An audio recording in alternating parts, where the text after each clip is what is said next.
Hello everyone, आप सभी का स्वागत करता हूं फिर से एक नई वीडियो में। मैं जितेश पुरोहित। कल की वीडियो की अगर मैं बात करूं तो हमने भारमल से संबंधित जितनी भी जानकारी थी वो कल की वीडियो में कवर कर ली है। अगर आप लोगों ने भारमल की वीडियो नहीं देखी तो उस वीडियो को ज़रूर देखें, ताकि आज जो भी हम पढ़ने वाले हैं इनसे आप लिंकअप हो सको और आपको जानकारी अच्छे से समझ में आ सके। भारमल से संबंधित हमने क्या बातें की थी, अगर मैं आपको थोड़ा सा रिवीजन करवाऊं तो भारमल से संबंधित हमने पढ़ा था इनकी अकबर के साथ 2 मुलाकातें, तथा उसी के बाद इन्होंने अकबर की अधीनता स्वीकार कर ली थी, तथा अपनी पुत्री जोधाबाई का विवाह इन्होंने अकबर के साथ करवा दिया था। कहाँ करवाया था, किसी को याद है? क्योंकि कल मैंने एक प्रश्न भी पुटअप किया था यहाँ से कि अकबर की विवाह स्थली, अगर किसी को पता है तो कमेंट जरूर करें। तथा उसी के साथ साथ इन्होंने 1570 में, कब, 1570 में नागौर दरबार लगाया था, जहां 4 रियासतों ने अकबर की अधीनता स्वीकार करी थी। तो अगर आप लोगों को नाम याद है तो कमेंट जरूर करें। अगर आप लोगों ने वीडियो नहीं देखी तो वीडियो को जरूर देख लें, ताकि आपके जो भी प्रश्न भारमल से संबंधित बनते हैं ये आपके वहां पे क्लियर हो जाएंगे।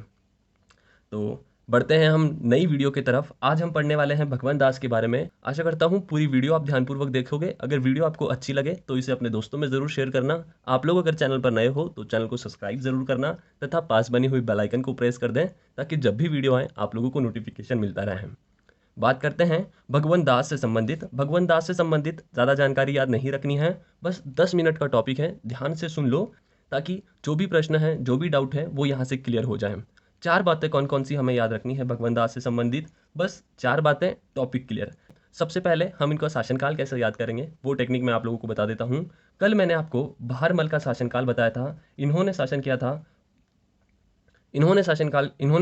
था 1547 से लेके 1573 तक। तो अब 73 के बाद राजा कौन बनेंगे? भगवंत दास। तो इनका शासनकाल है 1573 से लेके 1589 तक। कब से कहाँ तक? 1573 से लेके 1589 तक। कैसे याद करोगे? ये जो 7 है ना, इस 7 के बाद क्या आता है? 8 आता है। 8 के बाद क्या आता है? 9 आता है। तो बस इस प्रकार से टेक्निक बना लो। आप अपनी टेक्निक बना सकते हो, ये थी मेरी टेक्निक। अगर इजी लगे तो इसी तरीके से याद कर लो। बात करते हैं भगवंत दास के बारे में। वो 4 बातें कौन सी हैं जो सिर्फ इनसे संबंधित हमें याद रखनी है? सबसे पहले, कल की वीडियो में मैंने आप लोगों को बताया था कि भारमल ने अपने बेटे और अपने पोते दोनों को अकबर के दरबार में नियुक्त कर दिया था, और ये दोनों ही अकबर के चहीते थे। इसी कारण भगवंत दास अकबर के 9 रत्नों में से 9 रत्नों में शामिल था। किसमें शामिल था? 9 रत्नों में शामिल था। आज की वीडियो में हम आखिरी में पढ़ेंगे कि 9 रत्नों को किस माध्यम से याद रखना है। बहुत सी टेक्निक है, हर एक वीडियो में अलग आपको टेक्निक मिलेगी। हर एक यूट्यूबर आपको अलग टेक्निक बताएगा, हर एक टीचर आपको अलग टेक्निक बताएगा। तो अगर मेरी टेक्निक आपको ईजी लगे तो आप इससे भी याद कर सकते हो, या वरना आपको जो भी टेक्निक पसंद हो आप उससे याद कर सकते हो। तो हम अंत में पढ़ेंगे 9 रत्नों को कैसे याद करना है। दूसरी बात आपको याद रखनी थी कि भगवंत दास को अकबर के द्वारा महाराणा प्रताप को समझाने के लिए तीसरे शीर्ष मंडल में भेजा गया। कौन से शीर्ष मंडल में भेजा गया? तीसरे शीर्ष मंडल में भेजा गया। आप सभी को पता है महाराणा प्रताप को समझाने के लिए अकबर के द्वारा 4 शीर्ष मंडल भेजे गए थे, जिसमें प्रथम स्थान पर आए थे जलाल खां, दूसरे स्थान पर गया था मान सिंह। जब बेटे से बात नहीं बनी तो फिर इनके पिता को भेजा गया, जो कौन थे? भगवंत दास। तो ये आपको चीज़ याद रखनी है कि तीसरे शीर्ष मंडल में किसे भेजा गया? भगवंत दास को भेजा गया। और आप लोगों से मेरा प्रश्न कि अकबर के द्वारा महाराणा प्रताप को समझाने के लिए चौथे शीर्ष मंडल में किसे भेजा गया?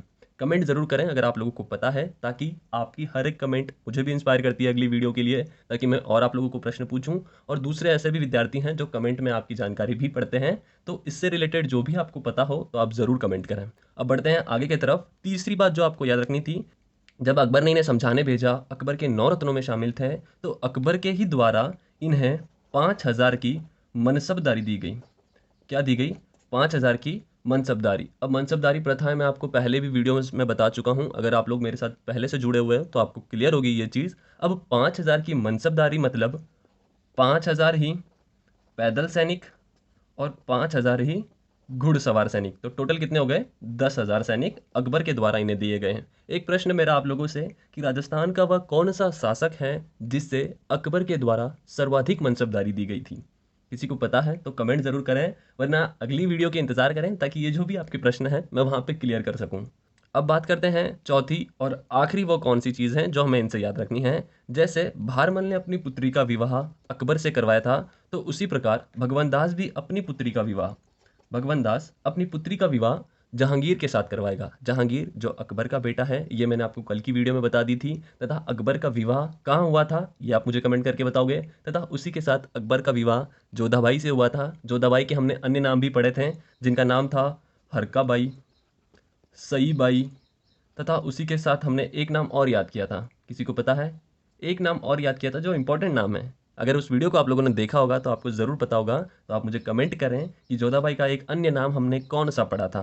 तो बहारमल की पुत्री का नाम था जोधाबाई, तो भगवंत दास की पुत्री का नाम क्या था? याद करना जरूरी है ना कि भगवंत दास की वो पुत्री कौन सी थी जिसका विवाह जहांगीर से हुआ था। तो भगवंत दास ने अपनी पुत्री मानीबाई का विवाह, क्या नाम था इनका? मानीबाई, जिनका विवाह संबंध किससे करवा दिया था? जहांगीर के साथ करवा दिया था। किसके साथ करवाया?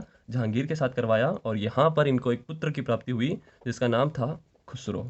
क्या नाम था जिसका नाम रखा गया था? खुसरो। आप सभी को पता है खुसरो आगे चलकर पिता का विद्रोह करेगा। इसी कारण इंपॉर्टेंट जानकारी बता रहा हूँ, थोड़ा ध्यान से सुने। अगर आपको नहीं पता है तो अपने पास नोट जरूर कर लें। खुसरो ने जब अपने पिता का विद्रोह किया था तो इसी कारण मानीबाई ने खुसरो को जहर दे दिया था। क्या कर दिया था? जहर देकर इसकी हत्या करवा दी थी। इसी कारण मानीबाई को इतिहास में, किसमें? इतिहास में प्रथम पुत्रहंता माता कहा जाता है। क्या कहा जाता है? प्रथम पुत्रहंता माता कहा जाता है मानीबाई को।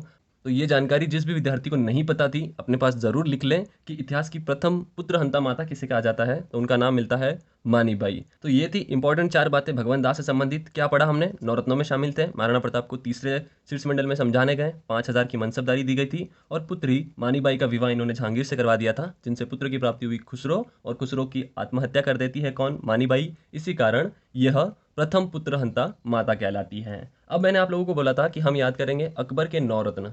क्या याद करेंगे? हम अकबर के 9 रत्न याद करेंगे। अगर किसी विद्यार्थी के पास अपनी ट्रिक है तो वो उसके माध्यम से याद कर सकता है, और किसी विद्यार्थी को अगर ये वाली ट्रिक इजी लगती है तो आप इसके माध्यम से भी याद कर सकते हो। इसको याद करने की इजी टेक्निक है, आपको सिर्फ एक लाइन याद रखनी है जिसका नाम है एटीएम में बम फटा। क्या फट गया भाई एटीएम में? एटीएम में बम फटा। फिर तो बस आपको 9 नाम याद करने हैं। 1-2 बार इन नामों के रट्टा लगा लोगे ना तो आप कभी भी नहीं भूलोगे। रट्टा कैसे लगाना है? जैसे एटीएम में बम फटा, एटीएम में बम फटा, ये लाइन तो आपको रट गई। अब उसके बाद ए से नाम आता है अबुल फजल।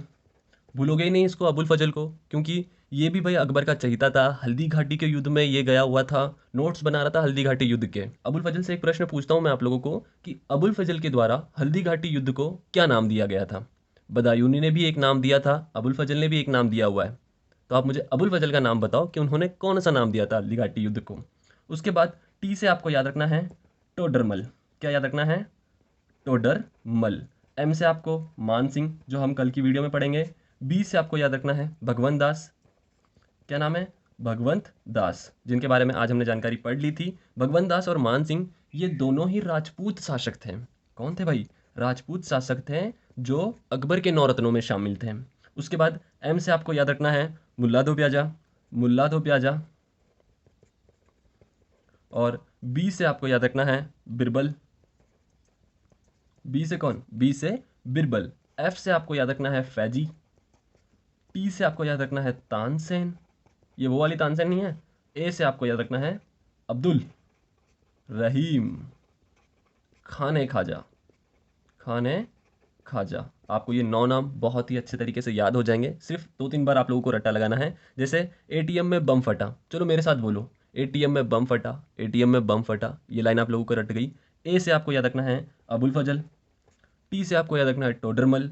एम से आपको याद रखना है मान सिंह। बी से आपको याद रखना है भगवंत दास। फिर एम से आपको याद रखना है मुल्ला दो प्याजा। फिर उसके बाद बी से बिरबल, जिसको आप भूल ही नहीं पाओगे। एफ से आपको याद रखना है फैजी। टी से तानसेन। ए से अब्दुल रहीम खाने खाजा। बस ये नाम है, इजी तरीके से आप लोगों को भी याद हो जाएंगे। सिर्फ आपको थोड़ा सा रट्टा लगाना पड़ेगा इन नामों को याद करने के लिए, क्योंकि ए 2 बार आ चुका है, टी 2 बार आ चुका है, एम 2 बार है, बी 2 बार है। तो बहुत ही इजी ट्रिक है, आप भी इस ट्रिक के माध्यम से याद कर सकते हो। खुद लिखोगे ना आप तो इसे बहुत जल्दी से याद कर लोगे।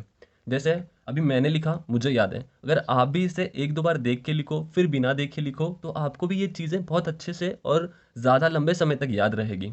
अगर आप मेरे साथ नोट्स बनाते हो तो बहुत अच्छी बात है। ताकि आप जब भी पढ़ें तो आपको ये सारी चीज़ें वापस याद आती रहें। तो ये थी आज की वीडियो भगवान दास से संबंधित, तथा हमने अकबर के 9 रत्नों के बारे में बात कर ली। अब कल की वीडियो में हम बात करेंगे मान सिंह से संबंधित। मान सिंह ये जयपुर के बहुत ही महत्वपूर्ण शासक हैं, तो इनकी वीडियो आप ज़रूर अटेंड करें, तथा इनको हम 2 वीडियो में कवर करेंगे क्योंकि इनकी जानकारी भी बहुत ज़्यादा है जो हमें याद रखनी पड़ेगी। तथा उसी के साथ साथ आज की वीडियो आप लोगों को कैसी लगी आप कमेंट ज़रूर करें। चैनल पर अगर आप लोग नए हों तो चैनल को सब्सक्राइब ज़रूर करें। मैं बहुत लंबे समय के बाद फिर से वीडियोस बना रहा हूं, बट आई होप आज भी आप लोग मेरे साथ हो, आज भी आप लोग मेरी वीडियो को देखते हो, पसंद करते हो। तो आज की वीडियो में यही समाप्त करता हूँ। वीडियो कैसी लगी आप कमेंट ज़रूर करके बताना। जय हिंद, जय भारत।